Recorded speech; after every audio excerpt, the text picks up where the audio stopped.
নোয়াখালীতে মুখোমুখি অবস্থানে কৃষক ও কৃষি বিভাগ। নতুন সর্জন পদ্ধতিতে আবাদের চেষ্টায় কৃষকেরা, তবে চাষের ক্ষেত্রে পাওয়া যাচ্ছে না কৃষি কর্মকর্তাদের পরামর্শ বলে অভিযোগ চাষিদের।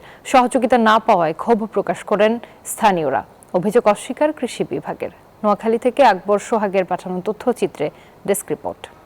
সর্জন পদ্ধতি। এই পদ্ধতিতে প্রথমে জমিতে বড় বড় নালা তৈরি করে উঁচু আইল বানানো হয়। এরপর সেই আইলে তৈরি করা হয় মাচা বা বেডের মতো জায়গা। সেখানে চাষ করা হয় ফল ফসল। তার উপরে দেয়া হয় মালচিং পেপার। সাধারণত নিচু জলাবদ্ধ বা লবণাক্ত জমিতে এই পদ্ধতিতে চাষ করা হয়। নোয়াখালীতে এই পদ্ধতির চাষ ইদানিং বেশ লাভজনক হয়ে উঠেছে। এই জেলায় ৫,০০০ হেক্টর জমিতে সর্জন পদ্ধতিতে তরমুজ সহ বিভিন্ন ফসল আবাদ করেছে কৃষক। বর্ষাকালীন তরমুজের চাষ করছি মাক্সিম পদ্ধতিতে এবং বরকুড়ি সিম করছি, শসা করছি, বিভিন্ন জাত মিলে লাগাইছে, সিম লাগাইছে, অনেক ফসল হয়েছে। কৃষকদের অভিযোগ, চাষের ক্ষেত্রে পাওয়া যাচ্ছে না কৃষি কর্মকর্তাদের পরামর্শ কিংবা সহযোগিতা।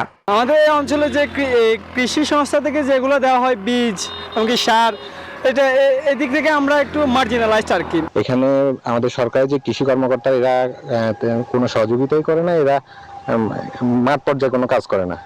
যদিও এই কথা মানতে নারাজ কৃষি বিভাগের এক কর্মকর্তা। আমরা সবসময় কৃষকের পাশে আসি, তাদের যে কোনো পরামর্শ যাতে প্রয়োজন হয় আমরা সবসময় আমাদের কৃষি উপসাগর কৃষি কর্মকর্তা বা কৃষি অফিস বা কৃষি দপ্তর সবসময় তাদের সজাগ আছে। সর্জন পদ্ধতিতে চাষের ক্ষেত্রে সহযোগিতার হাত বাড়াবে কৃষি বিভাগ, এই প্রত্যাশা কৃষকদের। Desk report, news 24।